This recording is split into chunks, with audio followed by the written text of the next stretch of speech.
Assalamualaikum Habibana, mau tanya, bagaimana orang soleh di Tarim mengisi hari-harinya dari pagi hingga malam hingga ketemu pagi lagi? Alhamdulillah, wassalatu wassalamu ala Rasulillah.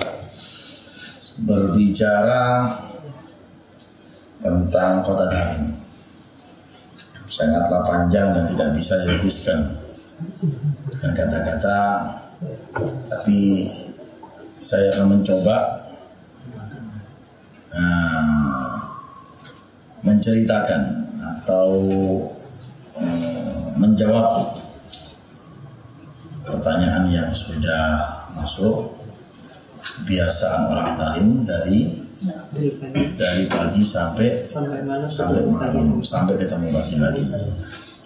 Jawabannya adalah selalu dengan ibadah. Karena di sana Tarim itu adalah, boleh saya katakan, menukil dari kalam orang-orang soleh, laula Makkah fiha Ka'batul Musyarrafah wa laulal Madinah fiha qabrun Nabi Muhammad sallallahu alaihi wasallam lakana Tarim ahsan minhuma.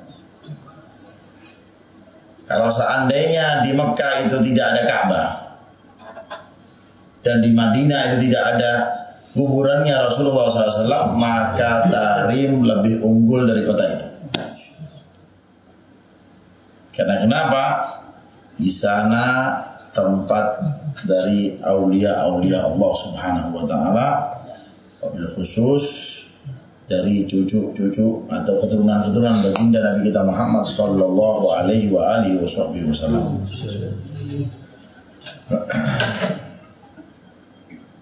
Di tahun 1996 akhir kita pergi ke Tarim Hadramut, sehingga melihat secara langsung tentang kebiasaan yang dilakukan oleh orang-orang Tarim. Ya. Jangankan yang belajar, yang masuk saja, masuk saja ziarah. Ibarat orang kalau masuk kan sebentar saja kemudian keluar. Bagaimana yang belajar, bagaimana yang ziarah, bagaimana yang mukim, bagaimana orang sendiri. Sebutkan man dakhal Tarim tu'til muna wal bishar. Orang yang masuk kota Tarim akan mendapatkan kebahagiaan dan kabar baik dari Allah Subhanahu wa taala. Dari awal pagi semua masjidnya dari jam 3 malam itu melakukan namanya aktivitas qiyamul lail, hampir semua masjidnya. Kalau tercatat masjid di kota Tarim itu zamannya Habib Abdurrahman Sukabeja, kalau memang tidak salah, sekitar 500 masjid. Itu kota Tarim itu kecil. Ya. Di jumlah kecil masjidnya banyak, makanya kotanya berkah. Dikatakan oleh Rasulullah SAW, ahabbul bilad ilallahi masajiduha wa abghadul bilad ilallahi aswaquha. Negara atau kota yang paling dicintai oleh Allah Subhanahu wa taala adalah yang paling banyak masjidnya. Kota atau negara yang paling dibenci oleh Allah Subhanahu wa taala adalah yang paling banyak pasarnya dan mallnya. Di kota kita justru banyak pasar dan mallnya dibanding dengan masjidnya. Kalau di sana justru banyak masjidnya. Kenapa? Misinya mereka memperbanyak masjid supaya orang itu lebih fokus dengan yang namanya ibadah dan i'tikaf dalam masjid. Bayangkan di zaman Habib Abdurrahman Segaf itu sekitar, kalau memang tidak salah, sekitar 500 tahun yang lalu bahkan lebih. itu tercatat 500 masjid. Bagaimana sekarang? Nah, hitung saja masjid-masjid yang baru-baru, ya, seperti itu.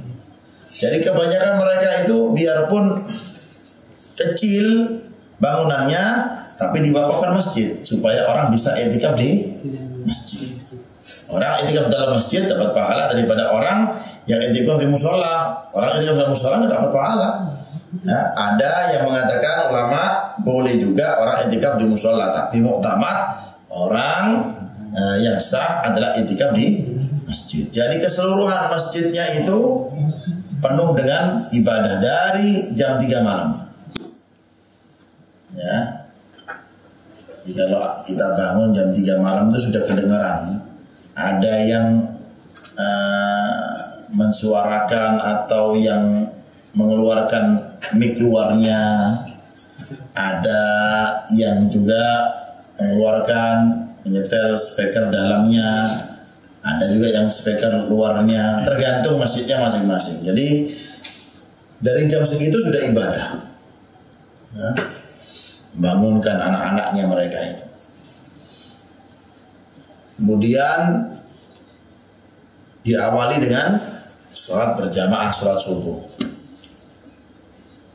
Jadi kebanyakan dari mereka itu yang laki-lakinya dalam keadaan musim dingin atau musim panas tetap fokus untuk sholat di masjid.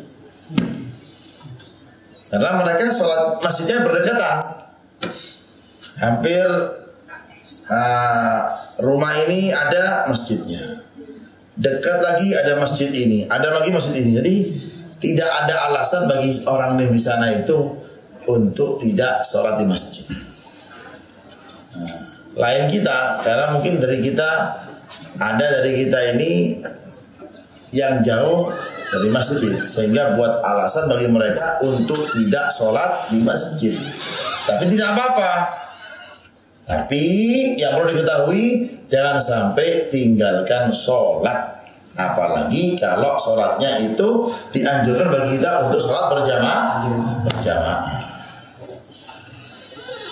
Kata Rasulullah SAW apa? Man shalla subhi fil jamaah bata fi dhimmatillah hatta yumsi. Orang yang sholat subuh berjamaah maka akan mendapat penjagaan dari Allah Subhanahu wa taala sampai datangnya waktu sholat subuh berjamaah.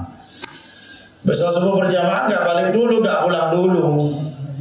Lain kita, kalau kita cepat-cepat pulang. Ya, pikirannya sudah apa? Pikirannya sudah sengkaling, kasur bantal guling. Orang dulu tuh mengatakan seperti begitu ya, sengkaling bukan tempat wisata tapi apa? Kasur bantal guling. Cepat-cepat pulang langsung sudah.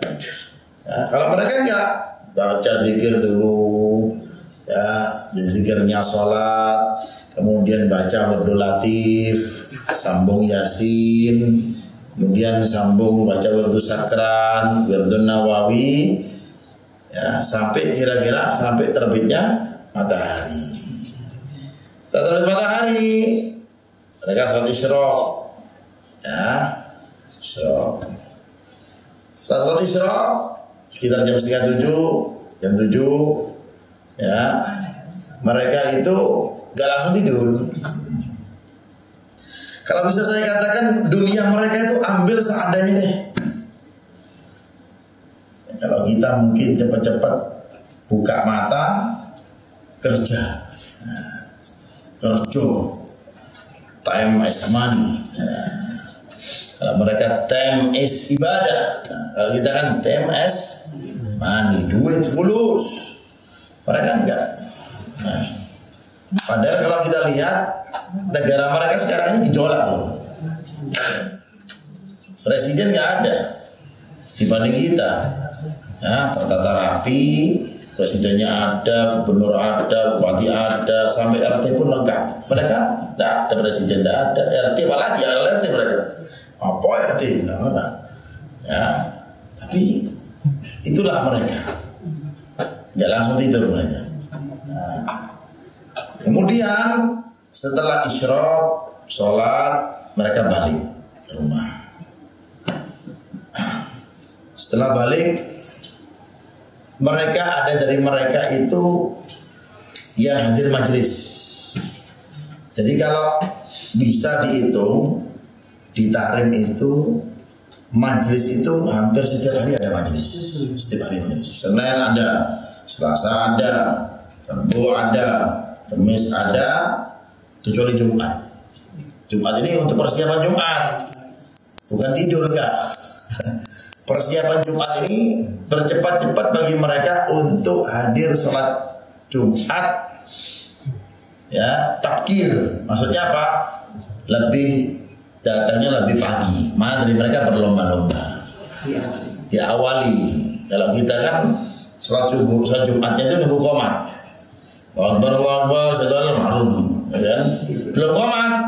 Ya, beli apa? Beli pentol, ya kan? Beli es degan, ya kan? Menjes, ya kan? TOT, ya kan? Kita ada bahkan nggak sholat Jumat, ya Allah. Na'udzubillah min dzalik. Kalau kita lihat dulu itu orang sholat Jumat itu, hari Jumat itu sepi, hampir nggak ada kendaraan. Kalaupun tak ada kendaraan itu nepi. Untuk apa sholat Jumat? Kalau sekarang sudah.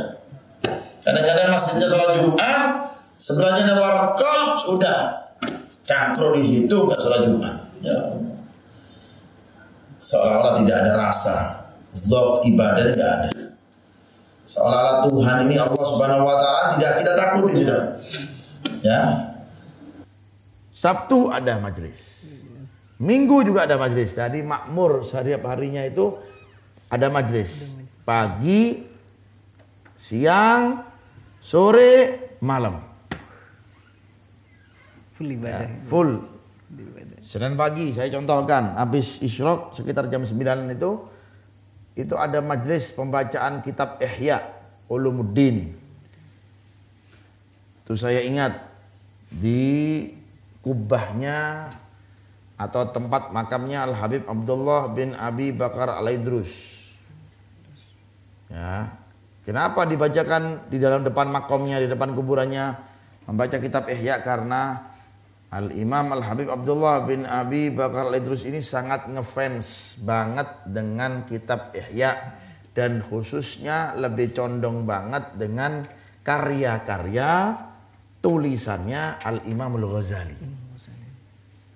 Dan kebanyakannya ulama-ulama Hadramut seperti itu, lebih condong banyak dengan apa? Karya-karya Imam Ghazali. Karena kenapa?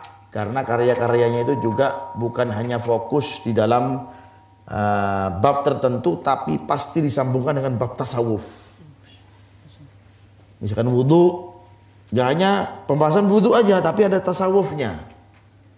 Nah, dalam wudhu itu ada hakikatnya. Wudhu itu bukan hanya cuma membasuh wajah, tapi hakikatnya juga membersihkan dosa-dosa kita, seperti itu dan lain-lain. Ya. Kemudian pagi seperti itu, hadir majelis.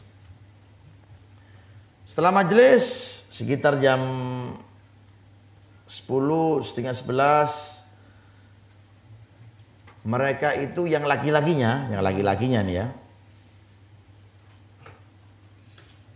pergi ke pasar. Pergi ke pasar, laki-laki. Laki-laki pergi ke pasar. Kebalikannya kalau kita perempuan. Ya. Ngapain ke pasar? Membantu membelikan sesuatu untuk keluarganya. Nama ibadah juga, ya kan? Nah, kalau kita kan lihatnya kan, wah, ke pasar nggak mungkin ibadah. Ibadah. Pakai jubah, pakai imamah, pakai gamis, pakai surban, mereka belanja. Hampir di dalam pasarnya itu tidak ada perempuan yang keluyuran, ya ono. Kalau kita tempatnya keluyurannya perempuan. Ya. Tempat keluyurannya perempuan di mana? Di pasar. Keluyuran, sampai sing dodolan itu. Ya. Oh, di sana yang jual laki, yang beli juga laki. Perempuannya diperumpamakan mereka bagikan sebagai ratu. Allah, ratu, ya kan? Luar biasa. Kalau kita perempuan kita tindas. Iya. Ya kadang-kadang laki-lakinya nggak kerja, turu-turuan, tidur-tiduran, perempuannya apa yang kerja. Nah, seperti itu. Mereka bagian sebagai ratu. Ente di rumah, saya ke pasar. Habis dari majelis ke pasar, membantu istri kan juga ibadah. Nah, beli pasar, beli bawang, beli tomat, beli apa namanya, cabai, kebutuhan apa namanya sehari-hari lah. Kembali setelah beli kebutuhan dikasih ke perempuannya yang masak. Perempuan yang masak, makanya senang kalau punya istri termasak itu senang daripada istri yang doyan belanja, ya kan? Masak, yes ya. Laki-lakinya kemana? Sholat duhur berjamaah ke masjid, ya kan? Istrinya membuat hidangan untuk apa? Untuk suaminya. Si suaminya pergi kemana? Ke masjid, persiapan untuk sholat duhur. Allahu Akbar, Allahu Akbar. Nah, sholat duhur berjamaah, sholat sunnah, tahiyatul masjid. Mereka sangat menjaga sunnah-sunnahnya Rasulullah Sallallahu Alaihi Wasallam. Maka di kota Tarim itu subhanallah berkah ilmunya itu karena kenapa? Karena mereka yang sedikit mereka terima, tapi mereka mengamalkannya.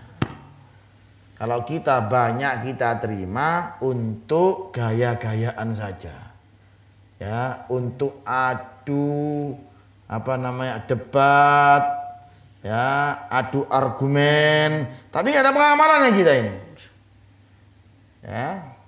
Justru kalau ada orang yang mengamalkan sunnah, wah ini ekstrim ini, ya, ini orang ya kan terlalu ini, ya kan. Ada orang berbuat maksiat, wah hebat, wah. Ya, ada orang sekarang di akhir zaman seperti itu. Ada orang yang melakukan sunnah, ada orang berpakaian muslim ekstrim, teroris.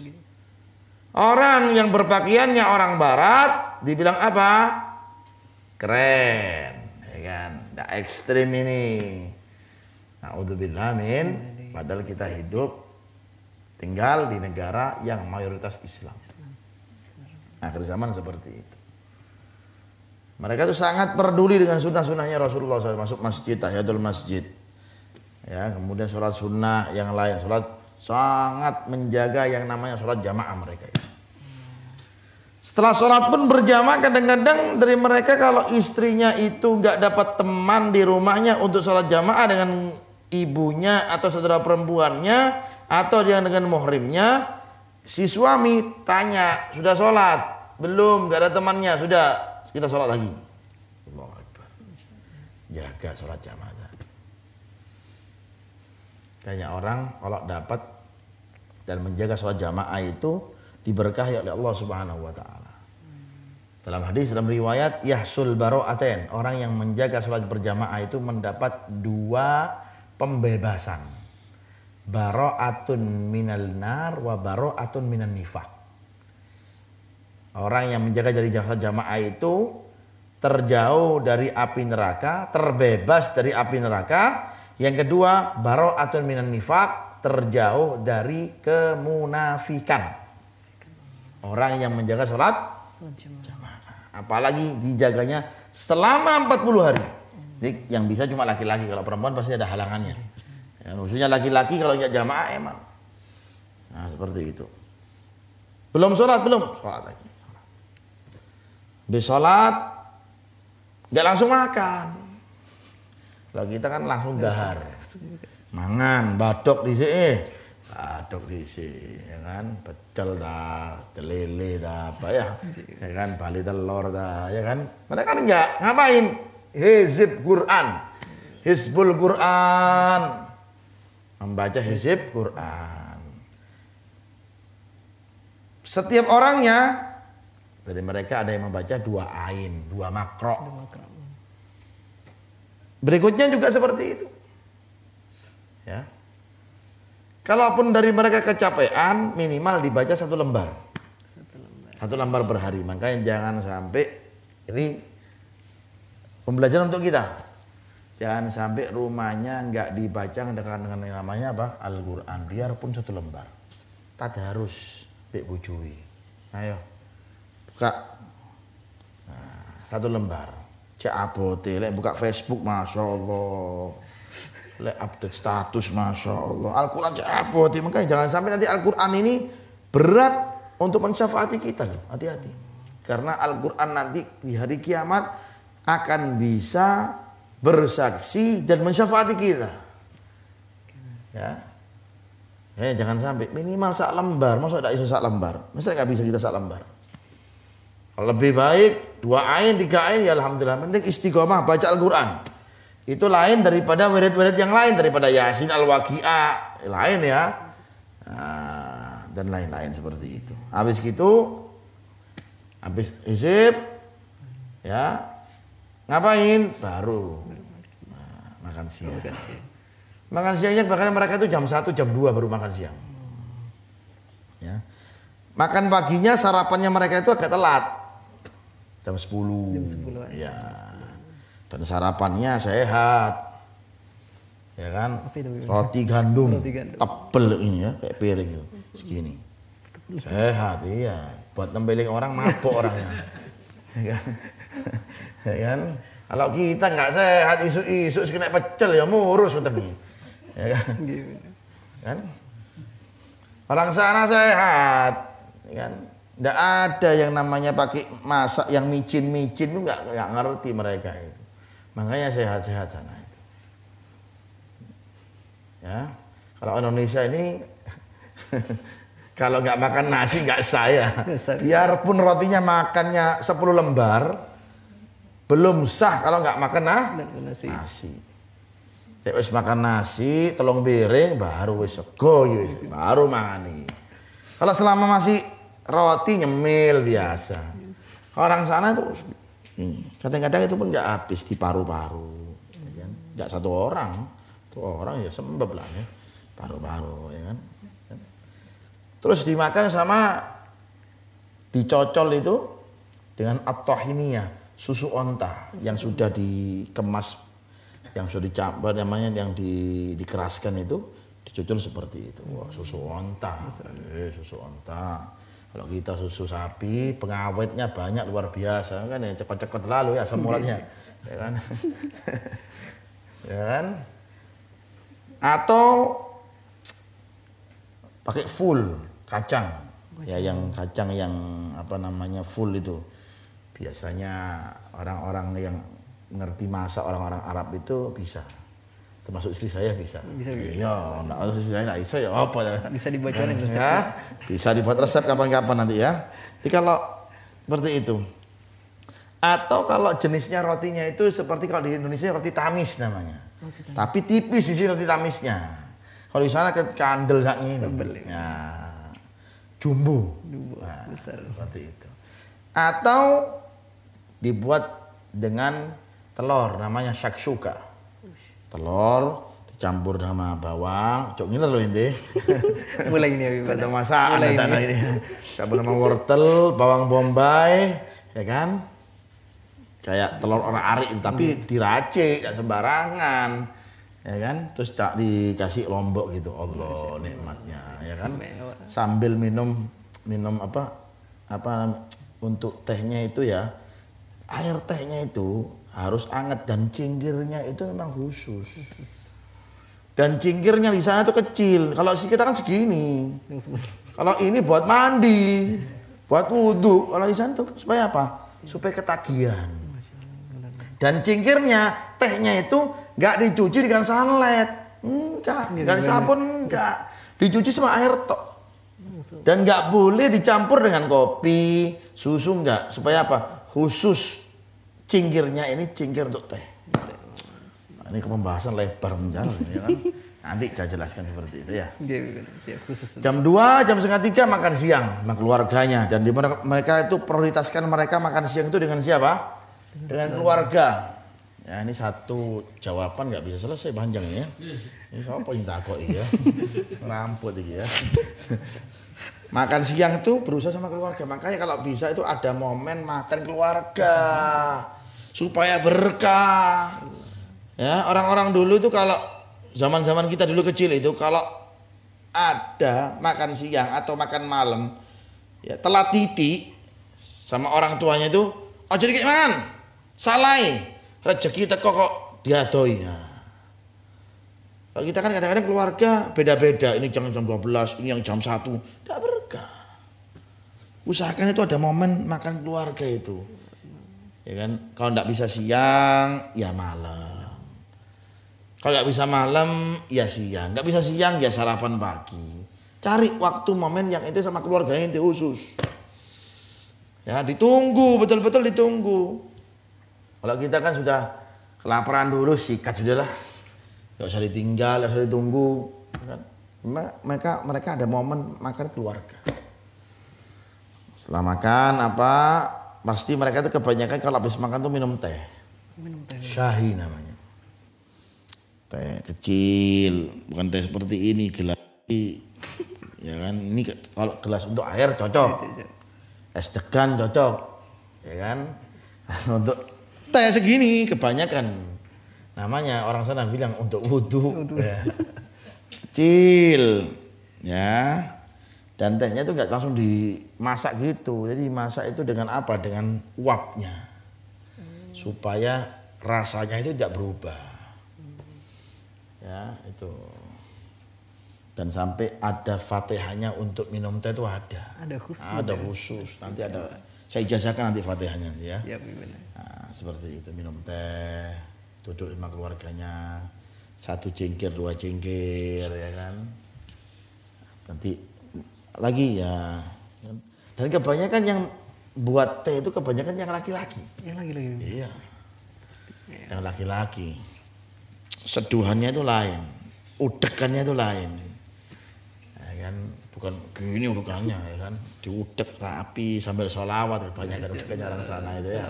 Makanya terasa enak. Sudah.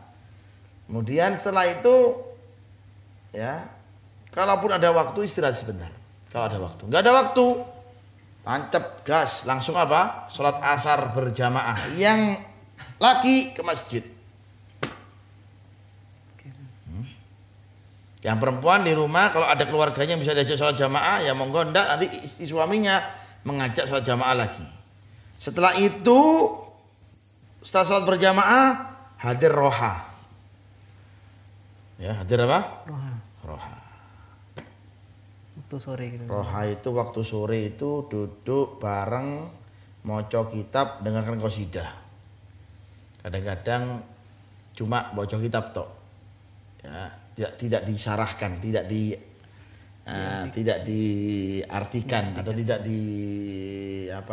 tidak dibahas, cuma moco kitab aja. Segitu qasidah sekitar sampai jam 4, jam 4:30 selesai.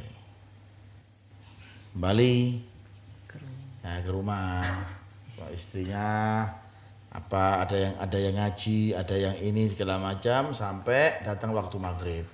Habis maghrib sholat berjamaah lagi, ya. Gak pulang, baca ratib haddad di masjid-masjid. Ada yang juga belajar di halakoh di masjid. Hampir di masjid itu ada halakohnya untuk menuntut ilmu itu ada. Ada gimana? Hampir setiap masjid di Kota Tarim itu kalau habis maghrib itu pasti di situ ada halakoh untuk ngaji moco kitab. Jadi tidak ada alasan di sana itu untuk nggak belajar, nggak ada alasan. Jadi belajar habis maghrib, rotib, belajar sampai datangnya waktu isya kadang lebih dikit. Sini isya berjamaah, ya. Kemudian apa? Ada yang kembali lagi dalam halagohnya, ada yang pulang. Habis pulang, ya, ketemu dengan istrinya. Ya, makan bersama jam 9, jam 9:30 baru makan malam. Kemudian apa? Istirahat. Nah, seperti itulah ya yang saya tahu dari kebiasaannya orang-orang Tarim dari pagi sampai waktu malam, dan masih banyak dan itu berbeda-beda hampir setiap hari berbeda-beda nuansa ibadahnya. Sehingga mereka itu nggak bosan dalam ibadah. Nah, tinggal kita pinter-pinter aja bagaimana kita untuk menjadikan ibadah kita supaya nggak bosan tuh harus kita bisa. Kadang memang manusia itu ada timbul bosan. Ya. Tinggal pintar-pintar kita bagaimana untuk menjadikan supaya kita dalam ibadah itu enggak bosan, sehingga menjadi kebutuhan kita pun jadi nikmat untuk menjadikan ibadah itu semata-mata karena Allah Subhanahu wa taala. Tapi kalau kita sudah dekat kepada Allah Subhanahu wa taala, ibadah tidak ada yang namanya bosan, enggak ada. Ya, itu orang sudah dekat kepada Allah Subhanahu wa taala. Kecuali kalau orang-orang seperti kita justru waliyadu billah min dzalik, ya, semakin banyak ibadah semakin bosan. Mudah-mudahan Allah Subhanahu wa taala menjadikan ibadah kita menjadi nikmat. Amin ya rabbal alamin.